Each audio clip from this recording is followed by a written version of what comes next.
A reader lives 1,000 lives before he dies. The man who never reads lives only one. Come into the reading room, all you lovers of language and literature. This is the place for those of us who believe that reading is essential as we seek to rise above the ordinary, and the reading room contains a host of extraordinary people, leading lights of the written word.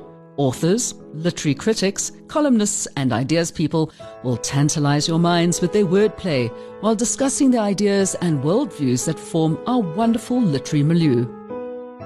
Come step into a world of magic, the place of undiscovered treasures, a room of reading.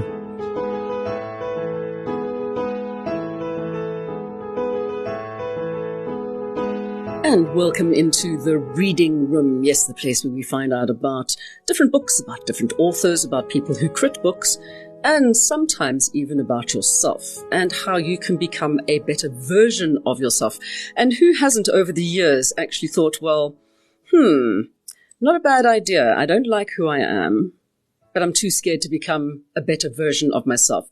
Well, somebody who's taken that reality of life into a book form is somebody who's doing some really great stuff, not just in the way of writing about things that scare you, because life is dangerous, as we know, but also has taken it from a business point of view to say, okay, how can you get the best out of everything that you do? So, chatting to us, Erik Kruger, new book, Dangerous, and very welcome to the reading room. Thank you so much for having me. Well, a new book. This obviously then surmises that it's not your first book. Yeah, this is my second published book. The very first one was called Acta non verba, which means actions, not words. That came out, it feels like a lifetime ago, 2018. And then sort of in between with the pandemic, I ended up writing quite a few different ebooks. So one was called Lockdown Leadership, which I love the title of. Hybrid Vigor, about hybrid working. And then I wrote one called, what was it called? Well, it's fantastic when you've written so many you can't remember. Instant Evolution. Yeah. About the idea, but we need to adapt as quickly as possible. But even though I've been writing those books, this one, Dangerous, has been in the background the entire time. Okay, so before we get into talking about dangerous and things that are dangerous or may be perceived to be dangerous, what is your background? Where did you come from? I mean, are you now an author or are you other things as well? Did you, like everybody else during lockdown, decide to completely diversify and do a whole bunch of different stuff? So a very sort of high-level overview is that I actually studied to be a physiotherapist. And in 2007, I graduated as a physio. I realized I didn't want to be a physio, so I tried out lots of different things. And eventually, I started this online community for men called Better Man, all about how do you go to bed at night a better man than when you woke up in the morning. And we ended up growing that to about 18,000 men. We were the biggest self-development community for men in SA. And as the community grew, the guys said, listen, can we do events? Can you do coaching? And so, as any good entrepreneur, you say yes, and then you go and figure it out. So I jumped in. I enjoyed it. I enjoyed being back on stage. I enjoyed the coaching element, but I wanted to do better. So I did a master's degree in business and executive coaching to sort of solidify that aspect of my business. And then I just got more and more into the organizational side of helping leaders and teams to improve. And so I had to leave Better Man behind at some point. And where I am today is I'm the founder of Modern Breed. We're a team building, team development company where we don't play games to help teams collaborate better or perform better. We do very deep and meaningful work to help them create a team operating system so they can perform at their best. And then as part of that, I speak on many stages about topics like resilience, anti-fragility, being dangerous. And I'd say being an author is sort of just, it supplements the kind of work that I do then.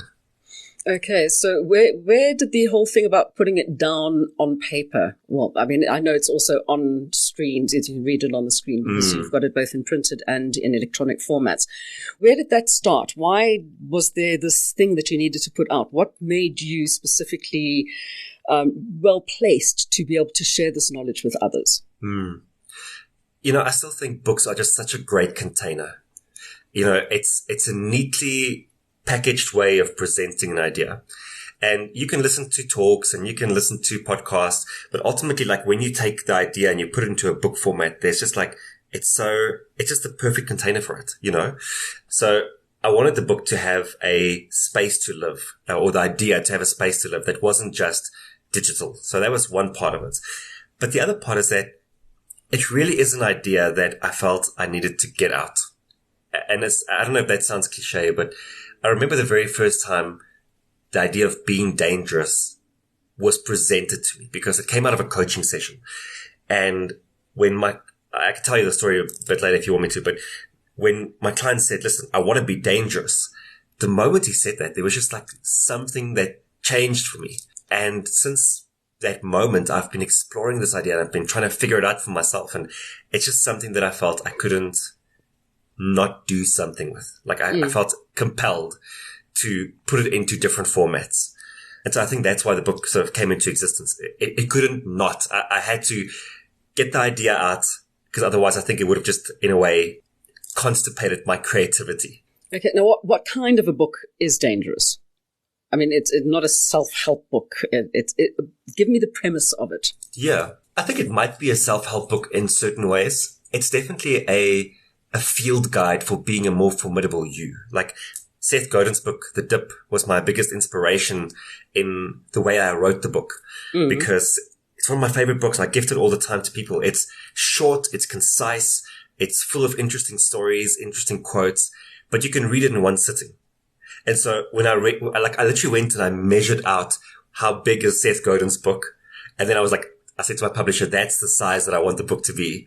I counted the pages. I counted the words. I want to have an easy to read book that people can pick up, finish in like an hour or two, and then go and do something with the book, like go and execute on it. Yeah. And so the main premise of the book is just that everything that we love is being threatened in some shape or form. Whether that's your business, your relationships, your health, your teams, your family unit, there are threats to everything we love. And saying that isn't pessimistic. It's just the way things are. And if that's true, then you have a choice. And that choice is, how are you going to respond to those threats? What will you do about those threats?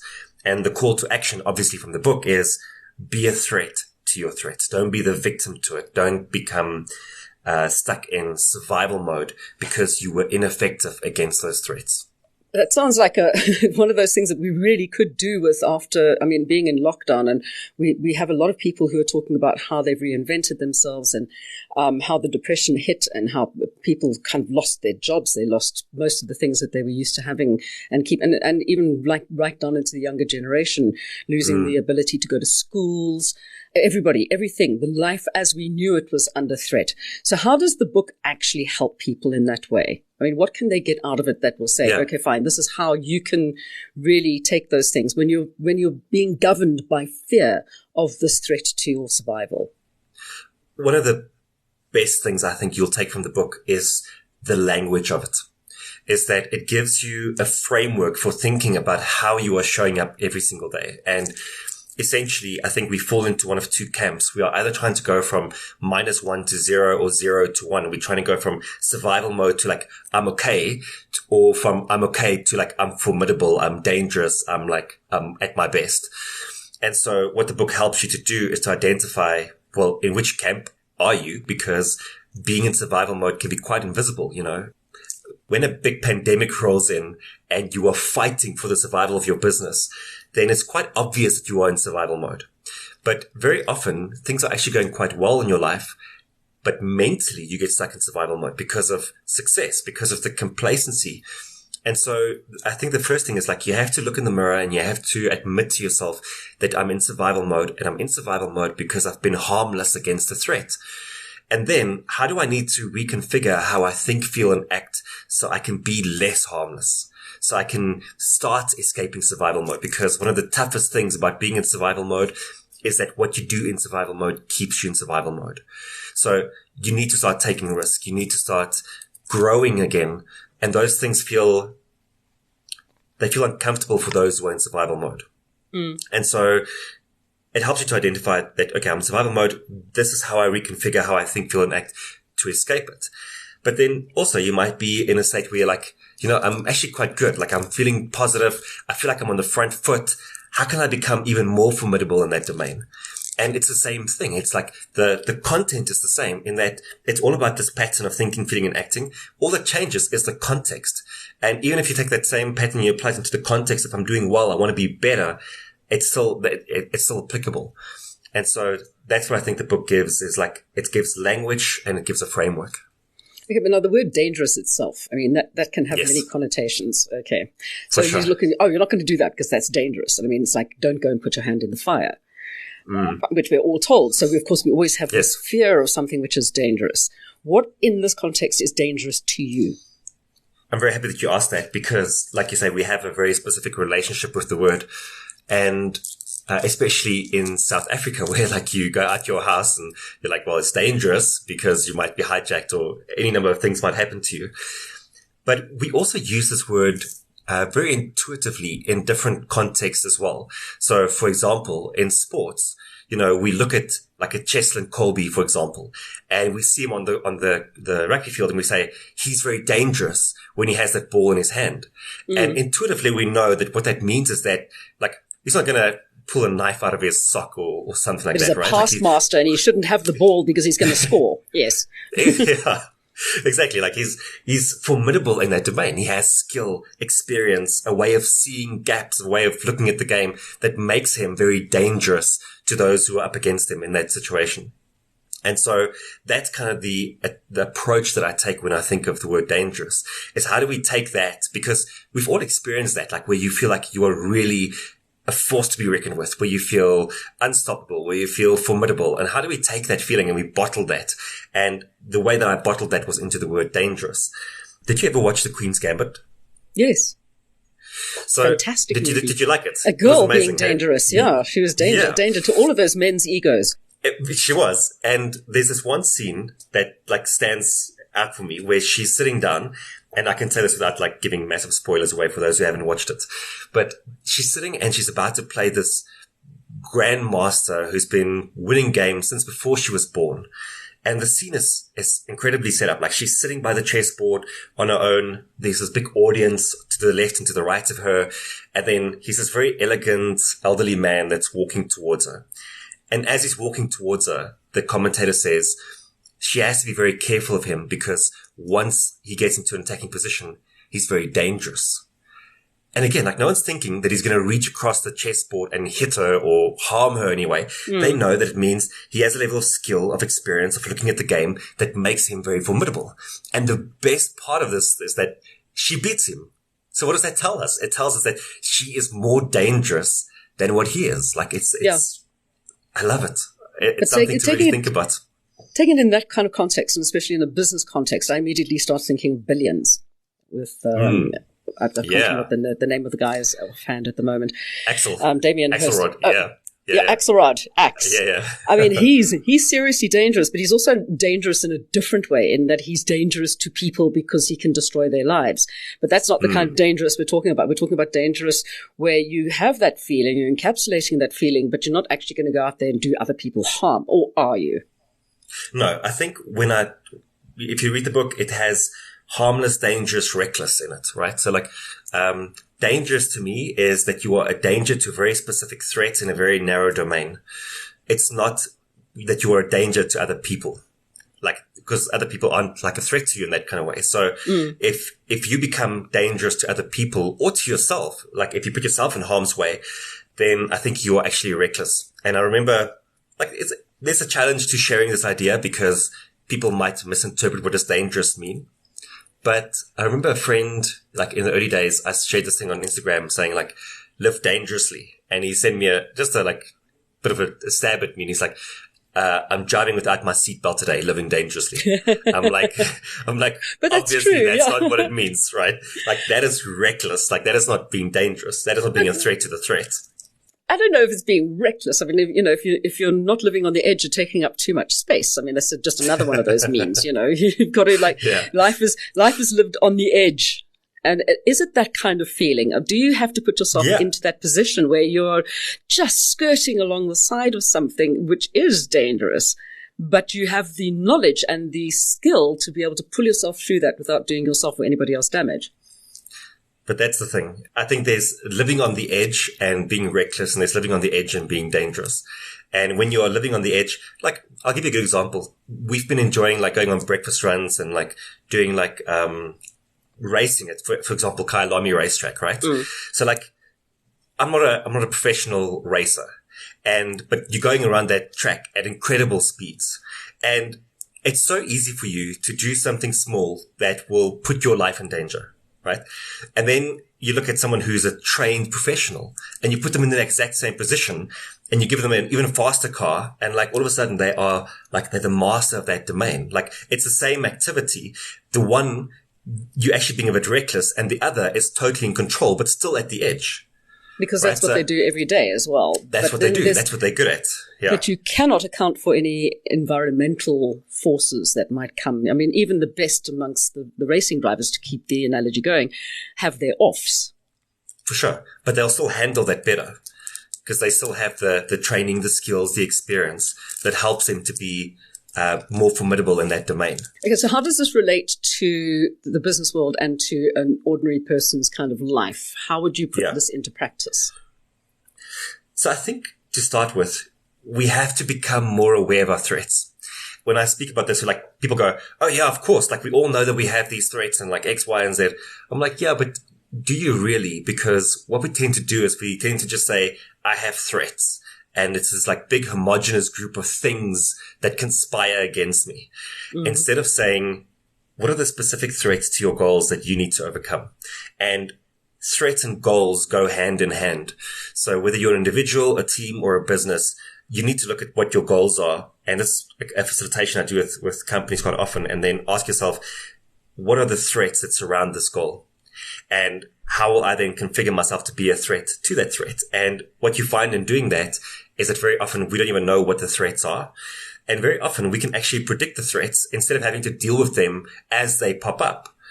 But we tend to kind of leave it. You know, we'll react to it in the moment instead of thinking about it ahead of time. When you think of most goal setting frameworks, for example, like the SMART goal setting framework, like specific, measurable, achievable, realistic, time bound, what most of them lack is what is going to be the obstacle that might get in the way. All of these goal-setting frameworks, in a way, assume that from where you are to where you want to be is going to be a straight line. So what is the goal and what are the steps that you'll take to get there? But it's like they almost miss out on the part that says, well, okay, these are the steps you're going to take to get there, but what are the things that might trip you up along the way that you'll need to pay attention to? Throw you, yeah. And sure, there's going to be some that we can't anticipate, like a pandemic, but there are going to be many that you can anticipate if you just take the time to actually think about it. And so I think that's how it applies. Is like, it's the awareness, and then also saying, well, now that you have it, if you aren't being dangerous, what do you need to do in order to get there? So it's taking back control and controlling your environment. Definitely. And yourself, you know, we have these three human capacities to think, feel, and act. And whenever you are being harmless against a threat, whenever you are failing against a threat, it's most likely that you have a failure in one of those three capacities. Like, either at the level of thinking, you are sort of overestimating or underestimating what the threat requires. Perhaps you aren't even clear about the threat. Perhaps your analysis of it's completely off. At the level of emotion, maybe you are overreacting or you are underreacting. You are in a state of survival mode, so you are demotivated, defanged, declawed. You don't have the energy to take on the threat. Or you are just like in such a hyper-reactive state that you can't think clearly about what needs to happen next. You're just in a tailspin. And then at the level of doing is, well, you need to execute on it. And the execution part is having the will, applying the will to the thing so you can actually go and do it. But it's also, do you have the adequate amount of skill to take it on? We know that in years to come, many, many people will end up losing their jobs because AI is going to replace so many of us. And for you to be a threat to the threat, you need to learn new skills here. Like, otherwise, what's going to happen? You're going to become part of what Yuval Noah Harari calls the useless class. So sometimes we need to go and learn new skill to overcome the threat. But you can almost always track down your failures to a failure in those three capacities. Okay, well, when you're saying that AI is going to take over, hopefully it doesn't take over in the writing point of view, because who was it? It was one of the AI bots. They tried to get it to write a story, a novel about something, and then they put it out there, what this thing said, and it made absolutely no sense whatsoever. I mean, because there isn't that mellifluousness in the way of writing. I think it'll be very kind of like most people would see self-help books as like, this is what you need to do, this way. So getting people to have the attention span, number one, to actually sit down and read this stuff. And I think businessmen are probably a lot better because they're used to reading like balance sheets and very kind of critical thinking ways of things. But for the creatives out there, how would something like this be useful for a creative? Because, I mean, you are on that boundary of being between the analytical and the creative. Well, first off, I'm very intrigued to see where AI goes in the writing space. I don't know if you've seen, like, you know, Jarvis and Copy.ai. All these guys have been putting a lot of money behind AI writing. And then there's this new AI called DALL-E 2. And what they do is they give this AI just a random, like you can think of the most random thing. What was the one that I saw the other day? It was something like a monkey in space playing basketball, something like, but like you think of the most random thing you can think of. And then it generates an image for you based off of that. And the images it's generating is just mind blowing. And so you think of like this technology is early days. If you think 10 years into the future when these things are incredibly sophisticated, it's going to be interesting to see where it lands. But anyway, I think where it ends up for creatives is the same as everyone else. Like as the creative, you still have threats. You know, like as a creative, when I sit down and I stare at a blank screen, that's still a threat to me if I'm not able to start putting words down onto paper. And so like, well, how do I overcome the threat that I sit down and I have nothing to write? Well, okay, maybe when I end off my previous page and I'm in the flow of things, let me already create the starting point for tomorrow. Okay, cool. Now I'm becoming a threat to the thread.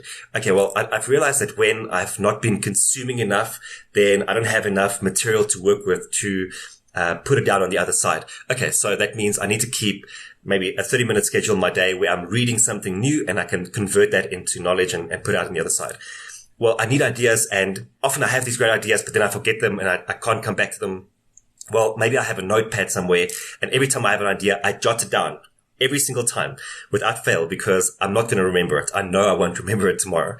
So jot it down. It happened to me last night. I was lying in bed at like 11 o'clock or so, and I had this idea for my business, and I was like, I'll remember that for sure. And I was like, and no, you won't. You definitely won't. So I turned over, I quickly recorded a voice note. This morning I was like, what was that idea again? But so we still have threats as creatives. And we have to be, I think, in some ways, quite systematic in dealing with those threats. Creativity often has this romance to it, you know, but I think when you look at many of the great creatives, they thrive on systems in many ways. Okay, so if you've got somebody who's used to just living in a specific way and they're sitting there and going, oh, all the power's been taken away from me, how does that person get to a stage where they can take it back again without changing their entire mindset? Or do you have to change your mindset? I think you do have to change your entire mindset. And I think the place where I'd start is to say, I have a lot of empathy for you if you are there.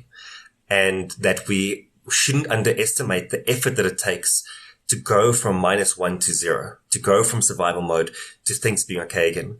It's a lot more effort, I think, in my experience and in what I've seen with other people, to go from -1 to 0 than to go from 0 to 1. It's like the starting power required to create the momentum to just start moving forward is really intense. So first off, like, have some empathy for yourself as well. Have an understanding that being in survival mode is a very difficult space to be in, but also know that it's okay to be in survival mode. You just can't stay there. You need to, at some point, start making a shift, start making a change. And the best way I think that happens ultimately is that if you can take full ownership, like if you can take agency of your life, it's kind of like, that's the easy way that we think about it. It's like, okay, well, just take ownership of your life and just start doing things. Again, like it feels almost insurmountable to do that and to start moving forward. So the way that I always advise people to do this is to say, what you need to do is to try and be a little bit more formidable, a bit more dangerous for, let's say, 1 or 2 hours in your day. So can you wake up this morning and can you for 2 hours get yourself into a better state of mind by meditating, journaling, running, listening to music, whatever it is that's just going to put you into a better state, even if it's just for 2 hours. And if for that 2 hours you can be a bit more effective, a bit more focused, a bit more bold, then you can start taking some actions that will help you move forward, right? Like it won't be a lot, but it'll be something. And because of that, there'll be some momentum. There'll be some results that start coming off the back of that. And even if you go into survival mode for the rest of the day, there'll be something that you've like, cool, I've done something. Something meaningfully has happened.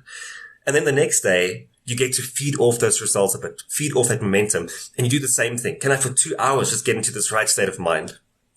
And you keep doing that, and you keep getting a little bit more results and a little bit move a bit more forward and a bit more momentum. And I think over time, you create a feed forward loop that really creates the momentum that you need to catalyze yourself out of survival mode. And I think that's, one of the gifts in a way that I got through the pandemic was that I started writing a book about survival mode, and I got to experience survival mode. Often when you go to a doctor, I feel like they lack empathy, because when was the last time you were desperately sick as a doctor in hospital and you know what it feels like to be in that situation? So I was like, well, I'm the doctor who's sick. Like I'm in survival mode and I'm preaching about survival mode. So let me put these practices to the test. And there were many days where like I just couldn't get out of survival mode, no matter what I tried. Like even if I was like meditating, journaling, I would do all of that and my energy would just be non-existent. And then there were some days where I was like, okay, for just 2 hours, just like focus, just get things done. And I was able to do that. And I felt like, okay, well, for the rest of the day, just take the day off. Almost like in a way I was giving myself permission to like, okay, go and relax now. And it was through that process, I think, that I started realizing, well, A, we need deep empathy, and B, it's a slow process of putting yourself out from the abyss. Yeah, well, somebody, their survival mode becomes their comfort zone. So you're too scared to step out of your comfort zone a lot of the time. Yeah. Lots to think about here. What is the one takeaway from the book that you would like, people to say, all right, fine, I'm going to read this book because of this one thing? The one thing I would want you to take away is to be dangerous. Is to be formidable. And that is because it's everything. Like when you are a threat to your threat, not only does it help you to get closer to the goals that lie on the other side, because they do go hand in hand, it's also through this process that you experience personal transformation. We always wonder, how do we improve ourselves? And we think of all these different kinds of ways of engaging in self-development. But one of the best ways is simply just to be a threat to the threat. Just become the kind of person that overcomes the challenges that are in front of you. And when you do that, you are engaging in the most direct form of self-development.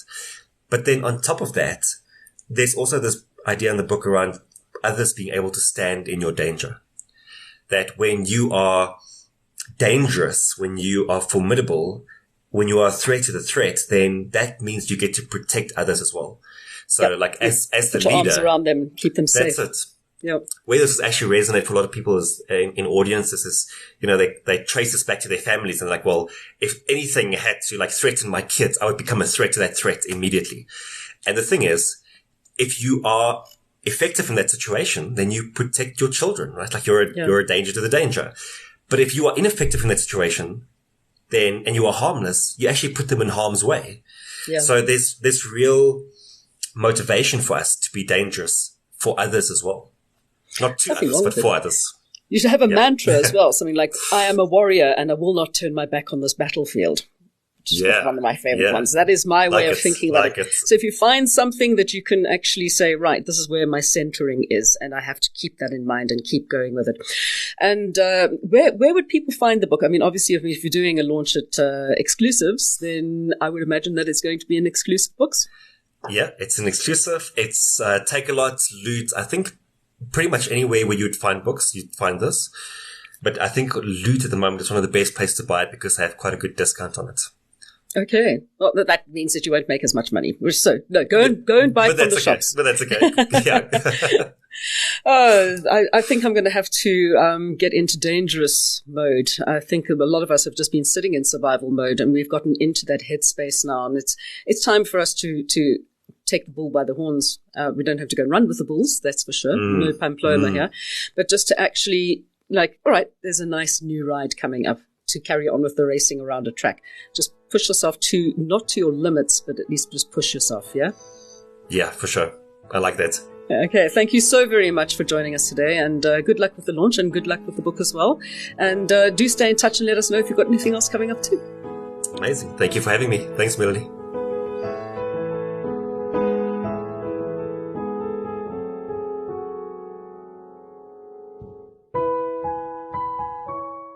You've been listening to another production from Solid Gold Podcasts.